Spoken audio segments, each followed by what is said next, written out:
The Illuminate Arts and Faith Conference in Chattanooga, Tennessee wants to help you find your tribe. Do you get way too excited about quoting Wendell Berry or C.S. Lewis in conversations with coworkers? Does your Spotify playlist include hymns, a little jazz, and a whole lot of Andrew Peterson? Join your tribe at Illuminate March 31 and April 1 for education and inspiration from speakers Russ Ramsey, Douglas McKelvey, John Hendricks, and others. Find a complete list of session topics and ticket information at southern.edu/illuminate.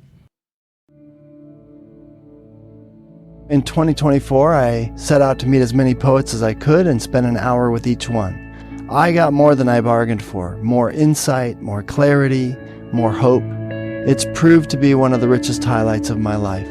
17 writers, 17 deeply human conversations that made me sit up and pay attention. Franz Kafka once said, if the book we're reading doesn't wake us up with a blow to the head, what are we reading for? A book must be the axe for the frozen sea within us. And that's what I hope this new book will do. I hope it wakes us up, my friends. I hope these conversations will be the catalyst for something to be reawakened, re-enchanted, and reinvigorated. It's called An Axe for the Frozen Sea, Conversations with Poets About What Matters Most. I'm Ben Palpin, and I hope you'll come and listen in as I spend a little time with poets like Lucy Shaw, Malcolm Guite, Dana Gioia, and Lee Young Lee. Pull up a chair at the table as we dig into what it means to write well and to live well. An Axe for the Frozen Sea is now available from Rabbit Room Press. Visit the store at rabbitroom.com, or better yet, ask about it at your favorite bookseller. What you need all the time is a way in which you can woo the apprehensions, as it were, gradually towards comprehension, and also open the comprehensions out into new apprehensions. Yeah. And that mediating between those ways of knowing, imagination apprehends more than cool reason ever comprehends, says Shakespeare. Imagination is precisely the means whereby we do that. Welcome to the Habit Podcast, conversations with writers about writing. I'm Jonathan Rogers, your host. Malcolm Guite is a poet priest. As Jeremy Begbie has said, he has established himself as one of the most important Christian poets of our time. I couldn't agree more. The following conversation is from the Habit Archives and was recorded in May of 2020. Malcolm Guite, thank you so much for making time to be on the Habit Podcast. Your poems have given me important ways of reimagining the faith and my place in the world, and what kind of world we live in. So thank you for what you've done there. Well, thank you. I mean, I'm glad you got the word imagination in there and talked about reimagining. One of the things that's been a burden of my work, both in poetry, but also in my other scholarship, has been to recover this essential idea that the imagination, or at least the baptized imagination, is a truth-bearing faculty, that in order to know things well, we have to engage our imagination. Yeah. And I think we've had a very false split in our culture between reason and imagination. I think they're both, as it were, God-given faculties for coming to know what is the case. And I think, therefore, we sometimes need not only to imagine, but as you said, to reimagine things, to, as Seamus Heaney has this lovely line in one of his poems where he talks about the need and chance to salvage everything. Oh, wow. To re-envisage the zenith and glimpsed jewels of any gift mistakenly abased. And then he goes on to say, read poems as prayers. The context of the poem is Heaney remembering a time when he'd been to confession and he'd been given this advice by a priest. And he fuses that memory with a much earlier memory of having been given a kaleidoscope as a little kid and having accidentally plunged it all, in a butt of muddied water, and it was all silted up. Yeah.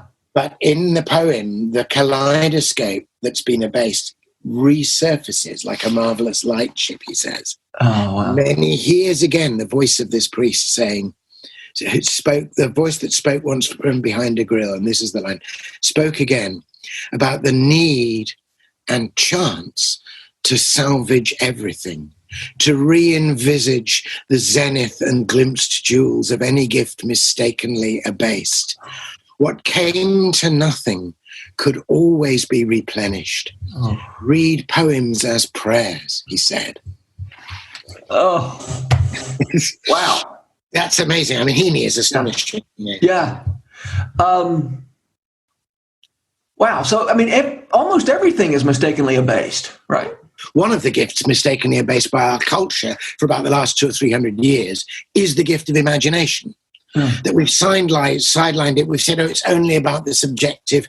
Out there is the objective world of dry, rational facts, but it's all quantity and no quality. And we've abased that gift of intuitively knowing the truth and value of things and expressing that in warm and poetic imagery rather than simply dissolving everything into a set of tiny particles or mathematical formulae. Yeah.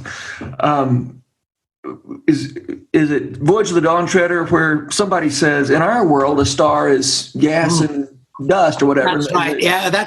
That's a wonderful moment. It's Eustace. I mean, Eustace Clarence Scott, it's kind of, he's basically a reformed character, but at this point he's still got a bit of his old, and he's introduced to a character, a sort of mythological mythopoet being who used to be a star, in fact. Yeah. And he's told he's a star, and he says, oh, in our world, a star is merely a ball of gases and flames exploding into the cold vacuity of space. And the star replies to him and said, even in your world, that's not what a star is. It's merely what a star is made of. Yeah. That's such a vital distinction, isn't it? It is. Yeah. It's the distinction that Aristotle makes, in fact, between accidents and substance.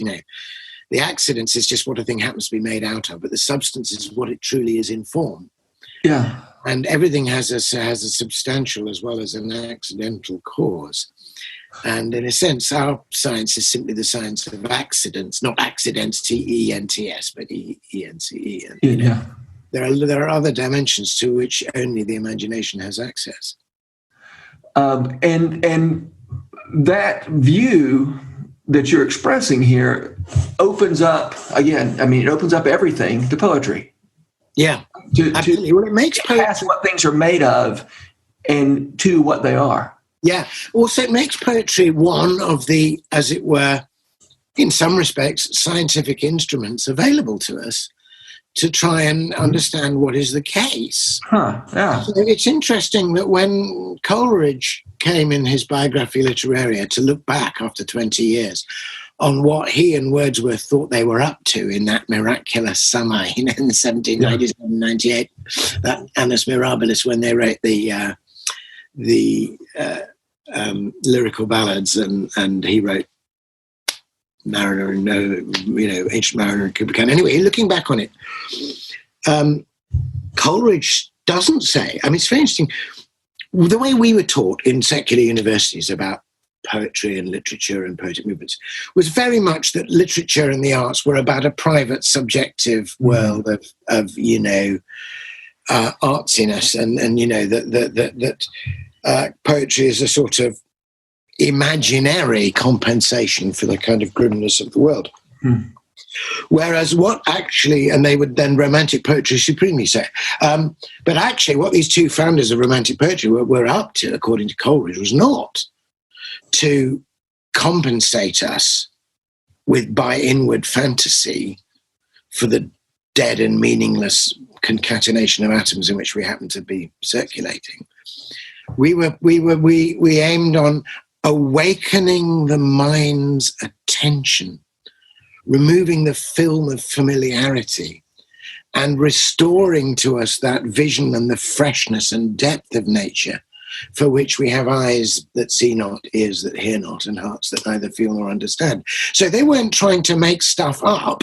They were trying to take away this film, which he says our selfishness and solicitude has cast over the world, and unveil a deeper but equally real truth about nature, which is more than just the surfaces we see. You're talking about the idea of reconnecting us with reality, not creating reality in our brains, but connecting us with what's I mean, obviously, their poetry did involve also making up stories, and and the Rime of the Ancient Mariner is not actually a piece of straightforward what you would have seen with a camcorder visual reportage. That's not the point. So, in fact, Coleridge, in the very same passage in Biographia that he says, awakening the mind's attention to the loveliness of nature, he also says that there's a way of telling a story in which, as it were, asking of your reader, as he says in the famous phrase, that willing suspension of disbelief that for the moment constitutes poetic faith. But then he goes on to say that I might transfer, in fact, he says it just way, he says, I might transfer from our inner nature those truths which will win for these shadows of imagination that willing suspension of disbelief. Yes. In other words, the shadows of imagination are bodying forth certain truths from the inner nature. And in fact, of course, Shakespeare had put the same thing even more clearly much earlier in A Midsummer Night's Dream, where he talks about, the poet's eye in a fine frenzy rolling doth glance from heaven to earth, from earth to heaven. And as imagination bodies forth the form of things unknown, the poet's pen turns them to shapes and gives to airy nothing a local habitation and a name. It's a bodying forth of the inner into the outer. And that's the same speech, isn't it, where we talk about apprehending and not comprehending? That's right. He talks about how imagination apprehends more than cool reason ever comprehends. And I think our ways of knowing are on a kind of spectrum between apprehend and comprehend. Yeah. And we move back and forth. I mean, apprehend, the prehend part of that obviously is to do with taking hold of something, like having a prehensile tail you can hold things with. So you can just about reach out to the apprehensible and touch a bit of it. The comprehensible, you can get your mind right the way around. Yeah. But actually, what you need all the time is a way in which you can woo the apprehensions, as it were, gradually towards comprehension, and also open the comprehensions out into new apprehensions. Yeah. And that mediating between those ways of knowing, imagination apprehends more than cool reason ever comprehends, says Shakespeare. Imagination is precisely the means whereby we do that. Oh, yeah. Love it. Because one way to make sure we comprehend things is to limit them to things that are small enough that we can reach around. Right. Oh, mine, right. Yeah, And the idea of a God who both gives us a world we can begin to comprehend, but constantly beckons us through that comprehension and apprehension is fundamental to the Christian faith. So, the whole point about, the light shines in the darkness has never comprehended it. It can't be contained. And there's a kind of symbolic dynamic. I mean, I believe these things literally and truly happened as well. But between, on the one hand, the womb of the incarnation, and the virgin womb, and the empty tomb, the tomb that had never been used by anybody else before. And one of them speaks of the God who is bodied forth and comes to us. The other, the empty tomb, why seek you the living among the dead? The way he appears and then he disappears and then he draws them, and then is the God who is always leading us beyond what we thought we knew. Yeah. He comes to us as we are, that we may know him as we are. But then he leads us through that knowledge to something more. Yeah, that's great. So you work. I read in an interview about your childhood with poetry, and I was really interested in this idea that you said for a long time you were not exposed to poetry in any bookish context. It was just something you heard with your ears in your family. Yeah, well, that's right. I mean, I was very fortunate that my mother, particularly, my father to some extent, but certainly my mother, knew huge amounts of poetry by heart and, as it were, thought naturally in poetry. So it's not that she sat me down and said, now I'm going to recite you a poem. It would be in the middle of something that we were doing or saying that she would just start to quote poetry. And a lot of the poetry that she liked was strongly rhythmical, and you could immediately feel the lift and beat and pattern of it. So, as I say, we used to go out we used to travel back and forth from Africa, where I was born, to England on ships each year. And I loved it, that moment when the boat left the harbour and, the land started to recede and you'd see the wake of the boat sort of unfolding out. And I'd look at it and, be happy. But my mother would look at it and stand beside me and say, "The fair breeze blew, the white foam flew, the furrow followed free. We were the first that ever burst into that silent sea," which, you didn't sit me down and go like, "Now this is Coleridge and one day this will be very important to you, my boy." Quoting it, and I loved it. So I had inherited, fortunately, from her that same ear for poetry and more or less a capacity to remember it first time off. Or if I said a poem a couple of times because I liked it, then I would discover that it was in there anyway and it would come out. So I didn't see it written down for a while. And eventually when I did, and I saw that, you could read it, but it didn't have that bookish feel. It certainly never felt like anything to be studied. Of course, much later I came to realize that naturally that is in fact how poetry started, and that the original great poetry, the epics of the world, the Homers of this world, but also the folk poetry of the earliest times in Europe and in England, were not written down. They were part of an oral tradition. They were ways of remembering things. They were naturally musical language. Yeah. And I still believe that poetry has to be, as it were, sounded into the air and tasted on the tongue, really to be understood and appreciated as poetry. Yeah. I ran across an article a while back. I say a while back, probably 15 years ago, about a great epic poem in India that had been recited by a not a tribe of people, but a sort of the Levites, basically, of their world, and been this huge, long, much longer than Homer's epics, and that they could recite. And then somebody got the idea of let's write this down so that it doesn't get lost. And pretty soon after it got written down, the people's ability to recite it and remember it went away. Oh yeah, well this is an ancient trope. I mean, you may remember, I think it's in the dialogue, the Phaedrus, in Plato. There's a conversation where somebody tells the story of the invention of writing, which the Greeks attributed to the Egyptians. And somebody goes up to, in the story, somebody goes up to Pharaoh and shows what would be high grade, and say, "Look, we've invented a way of remembering." And the Pharaoh refuses the gift because he says, "No, you've invented a way of forgetting." Yes. Yeah. You've externalized the thing and no longer comes from its sources. So, the feats of memory in the ancient world are truly astonishing. The power.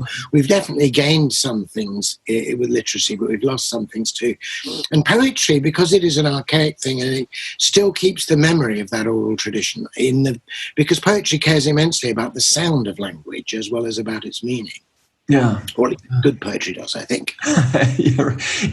Does everything you write have a pretty strict form, meter, rhyme? Yeah, that's in a sense where I have, as it were, begged to differ from the mainstream of contemporary poetry. Ironically, my use of convention and form makes me a radical rebel rather than a formal conventionalist, such is life. But no, I very strongly, partly because I think I admire the beauty of it, the poetry that I love, the great poems of Coleridge or Shelley or Keats, or going earlier to George Herbert and Donne and so on, uses form very beautifully. So I think it is intrinsically beautiful in itself. And secondly, I actually think the constraints of form, the fact that you have to keep the meter and you can only have 5 syllables and 5 stresses and 10 syllables in the line if it's pentameter, or that you have a certain rhyme scheme. I think those constraints, far from being, as it were, a handicap, are a positive advantage and a spur to creativity. They make you think again. They, there's a famous, there's a letter of Blake's where he's talking about learning the art of being an engraver. And he talks about how the most important line, the first line that you draw in an engraving, is what Blake called the bounding line. And I remember hearing the poet Geoffrey Hill once, years ago, lecturing about Blake and saying that bounding was a really interesting word for Blake to use. He didn't say boundary or binding, either of which were available to him as words. But bounding is one of those English words which has a double meaning, that it can mean bounding in or bounding with energy. Grace are bounding to the keep of sin. And he then went on to say that it's precisely the bounding line in the Blake's poetry which gives it its creative energy. Yeah. And he said, a modern poet writing a poem about a tiger would think that because the tiger was free to roam around the forest, that they should have long loping lines and short lines and things written big and small. And whereas, and no frame or symmetry in the verse. Whereas Blake goes, Blake uses this strong meter and representing a tiger burning bright in the forests of the night. What immortal hand or eye dare frame thy fearful symmetry?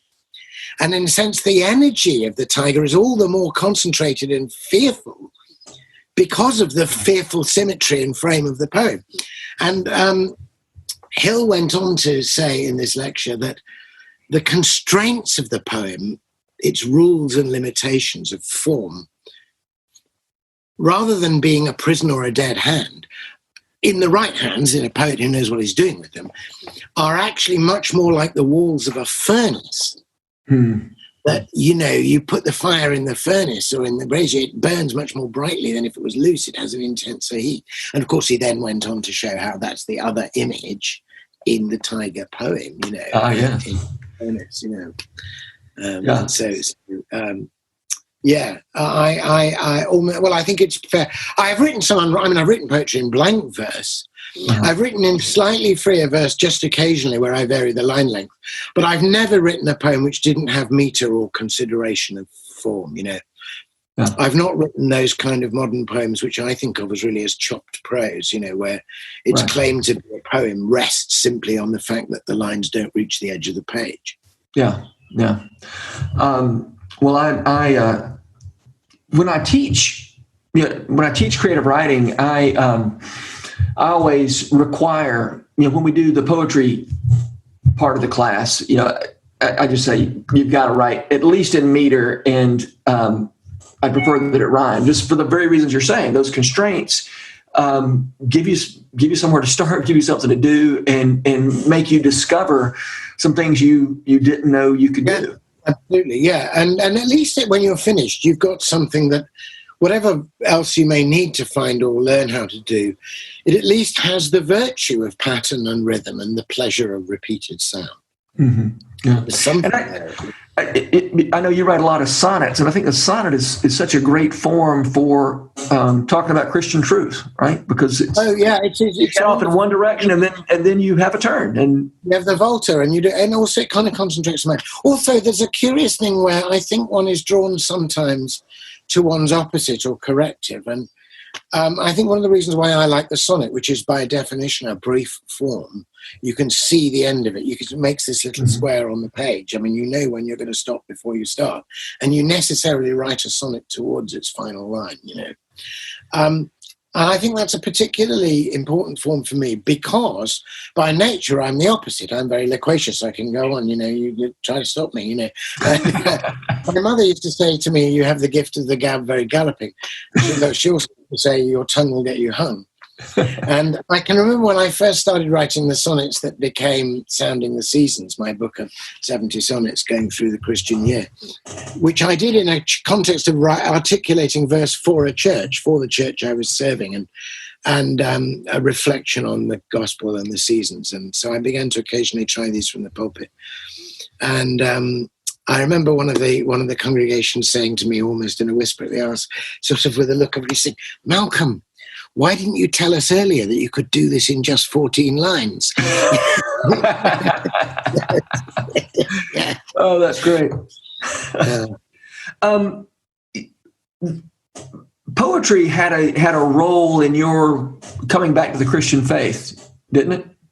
Yes, it did. I mean, it's kind of had sort of roles at various stages, but it had a very important one, kind of one of these turning points. I mean, I was brought up in a Christian household, for which I'm very grateful now, but I guess like a lot of kids of my generation, and probably all of us for different reasons, I kind of rebelled against that and turned my back on it in my mid-teens. I was about 14 or 15 when I think I decided that I was an atheist. And I did it, as I saw it, in a very thoroughgoing way. If I wasn't going to, I didn't just, I thought, right, either this is the case or it isn't the case. And I believed falsely, as it turns out, but I never believed that kind of science had disproved it all. And it was, fairy tales and wishful thinking and stuff.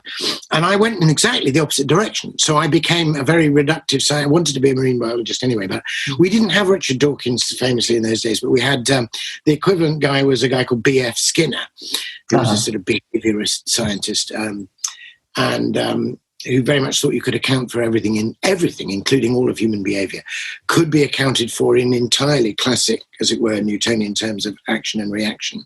Mm-hmm.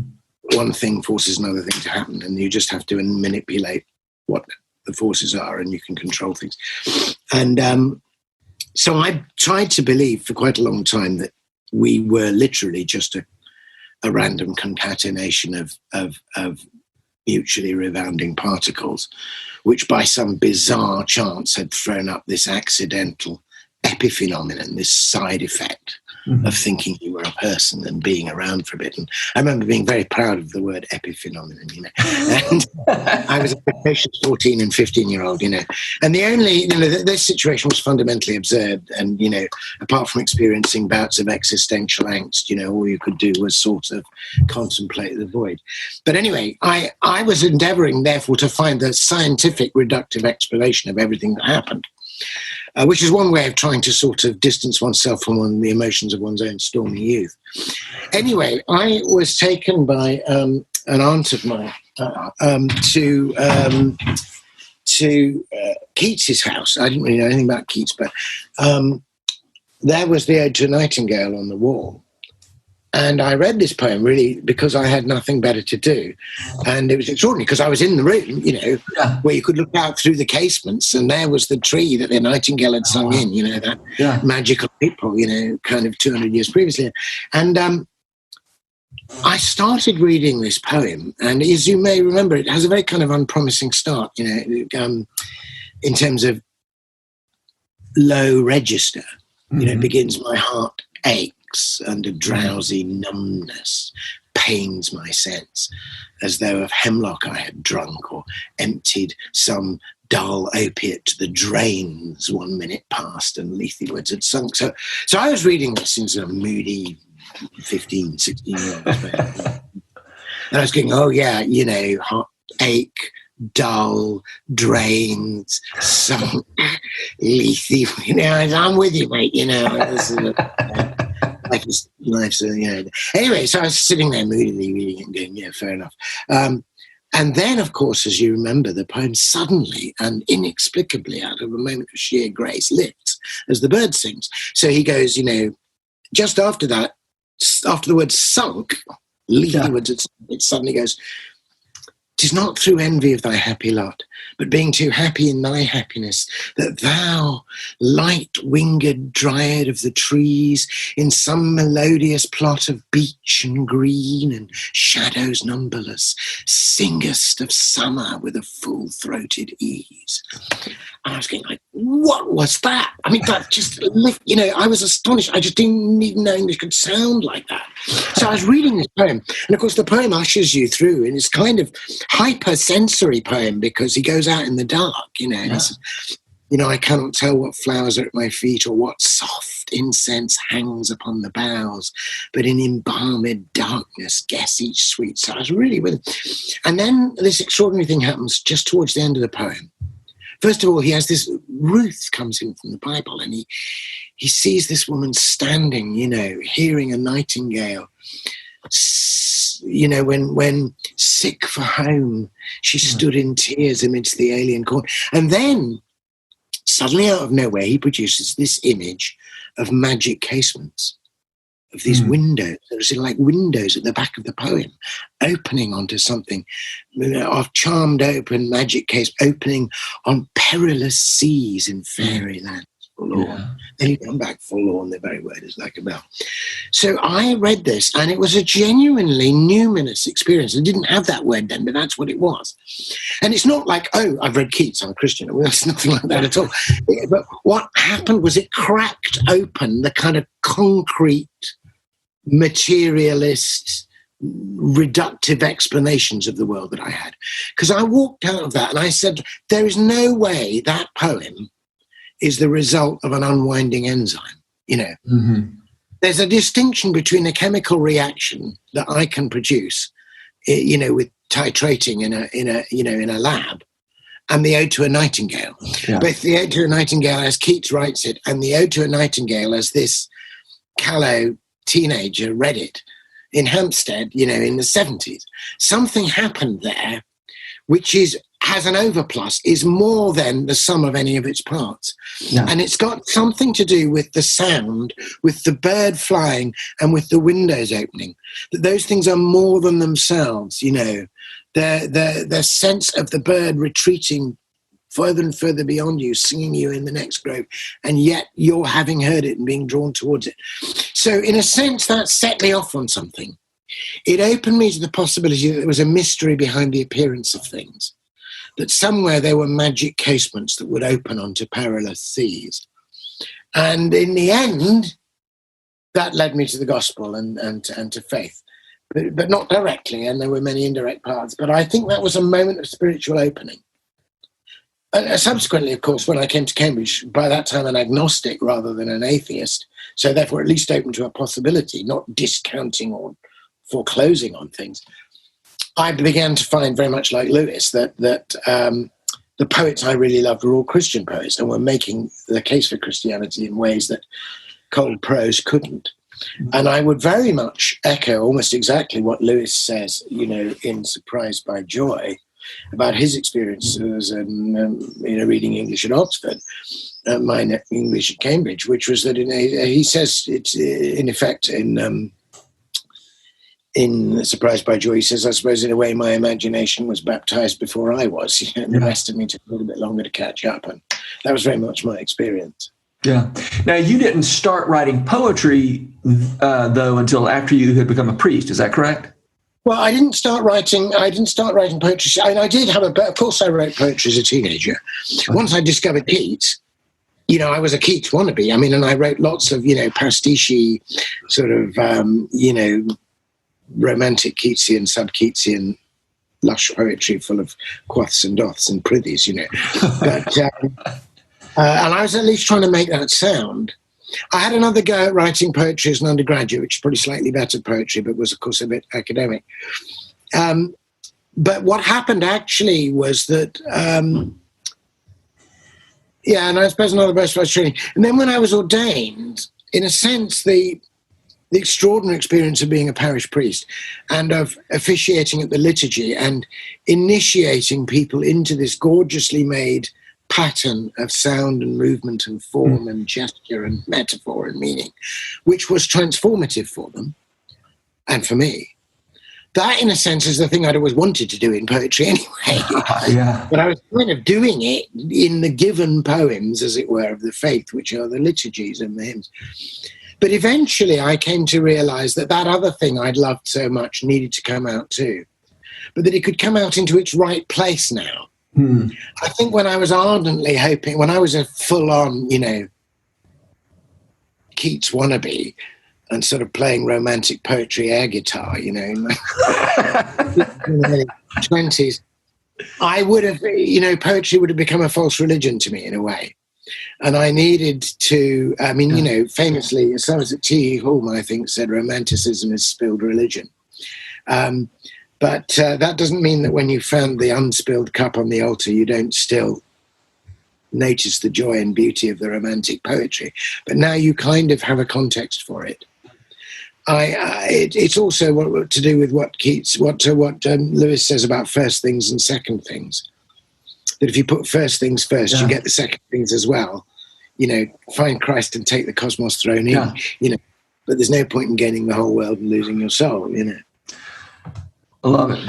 I had every intention in this conversation of talking about your sonnet, I don't know if you call it a sonnet cycle, but after prayer that you wrote, inspired by George Herbert's poem Prayer. Prayer, yeah, that's right. We run out. I mean, we're almost out of time, but I just want to say, for the record, your sonnets on that poem have really opened up that poem for me. It's just literally, it's a list of images. I mean, he doesn't even use the verb to be.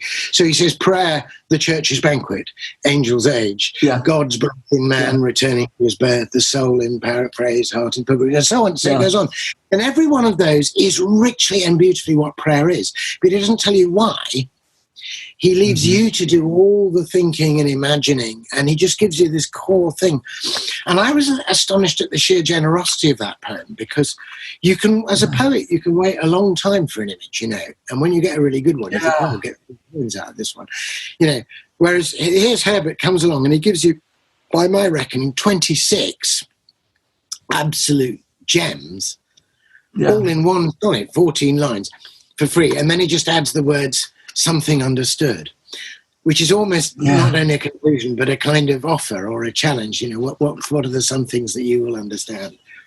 So, I used to do quiet days and retreats based on that poem. And one of the things I used to say to people was, any one of these images could be starting point for a new poem. And then one day I was on retreat myself, and I thought, well, maybe I should take that seriously. And so I began a sequence of 27 sonnets, which is after prayer. I mean, I don't know how much time we have. Maybe I could read one of them to you or something.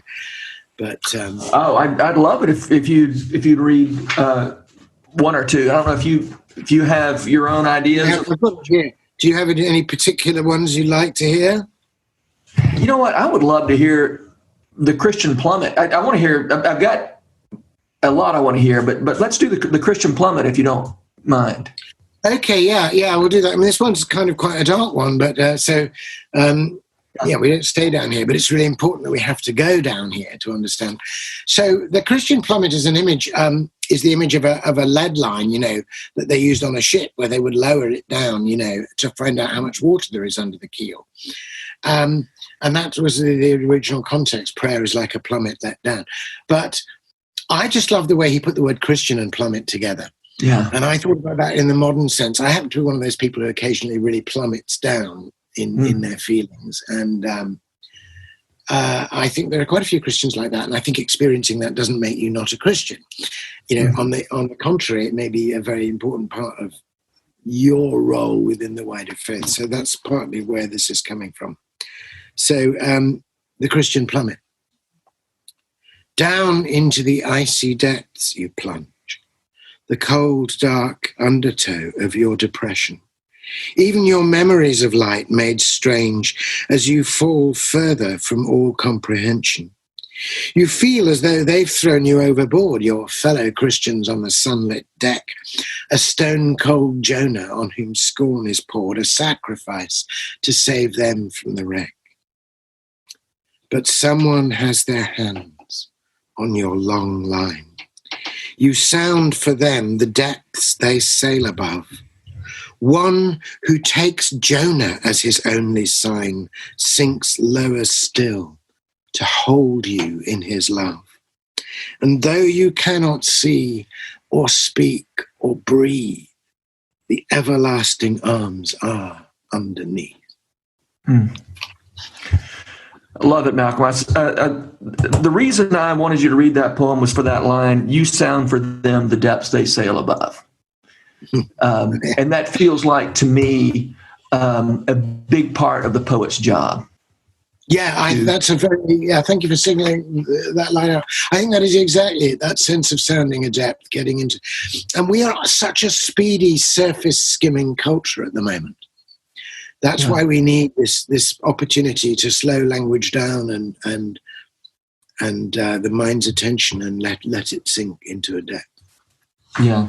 Well, that's something that your work has done for me, Malcolm.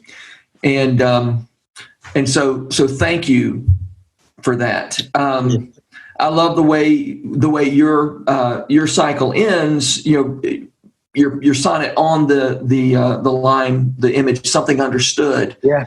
and you say, I share as pilgrims, or still on the brink, I share as pilgrims should some of the somethings I've understood. And so I really appreciate the ways in which you have shared the somethings you have understood. And when I read, especially this, one thing I think about this cycle, this 26 sonnet cycle on Herbert's poem, is that any of us could, as you said, it would be a great exercise to write more of these poems. Oh, you could. Yeah. I mean, if I were to do this again now, I could write, 26, 27 different sonnets, because there's so much in each of those images. Yeah. And and in terms of, the somethings that you've understood, we all understand something a little different. And together we as we each tell what we've given account of what we've seen, we get a fuller picture together of what. I think that in the very word understand, in the sense when you understand something, you are standing under, as it were, something which is greater than you. I love, there's a great line, the modern Irish poet Micheál O'Shiel has got a poem it's about being out in the evening in the garden, having eaten a meal, and the sun and the stars are coming out, and dancing spontaneously, putting a record on, dancing with his wife in the garden. And then they stop and look up. And the last line of the poem, it's a great line, he says, "We stand under stars we can never understand." Oh, that's so good. I love it. All right, I got to ask one more question. I know you've got to go. I need to go too. You've probably been answering this question for the last 40 minutes, but who are the writers who make you want to write? Well, that's a great thing. In the first instance, it was definitely Keats. Keats is the person who made me want to be a poet, in the sense, and I still have something Keatsian. I wanted that really rich, beautiful sound, which I felt was missing from contemporary English poetry. But and Coleridge made me want to write in another way, in that Coleridge really gave me a grounds for understanding that the imagination is a gift from God, and that it can be done in consonance with the Logos, that we can have a repetition in the finite mind, as Coleridge put it, of the eternal and infinite act of creation in the I Am. So Coleridge is another person. I think there are a lot of contemporary writers, not necessarily just in poetry, where you think, that's good. I'm glad, somebody put it that way. Obviously, in the 20th century, for me, the Inklings, Lewis and Tolkien and Charles Williams and Owen Barfield are important. There are some pretty impressive, contemporary poets and writers. Among the contemporary Christian poets, there were people who spur me on, and I think, gosh, that's good. I'd like to do something like that. There's Lucy Shaw. I think she's extraordinary, and Scott Cairns, are really fine. And although I've got a half-written novel, but I'm not really a novelist, but there are some people still writing, I think, in that great mythopoeic tradition. Susanna Clarke, Jonathan Strange and Mr. Norrell. That's an amazing book. So there are contemporary writers too. In theological writers, there are some writers that just put their finger on the relationship between imaginative art and really good substantial theology.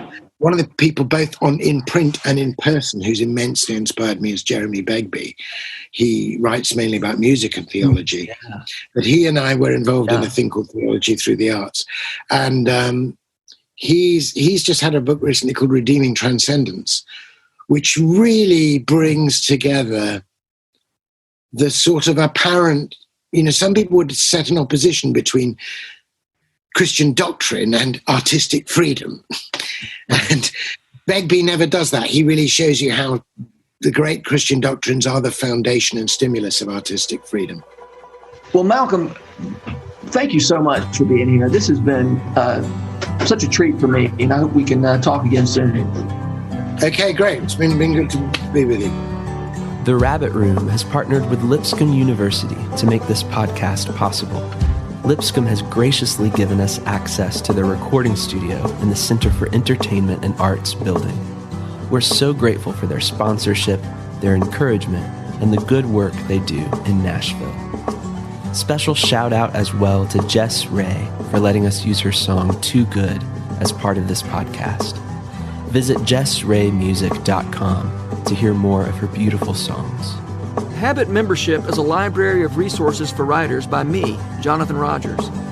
More importantly, The Habit is a hub of community where like-minded writers gather to discuss their work and give each other a little more courage.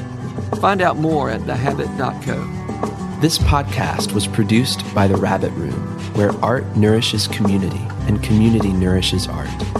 All our podcasts are made possible by the generous support of our members.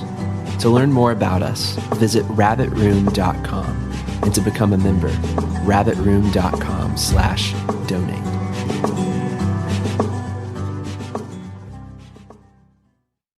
If you've enjoyed this podcast episode, consider joining the Rabbit Room membership. Your membership helps sustain this community, funding everything from publishing and podcasts and theater productions to events and programs that support artists who create with a Christ-centered vision. We'd love to have you on board. Learn more at rabbitroom.com/member.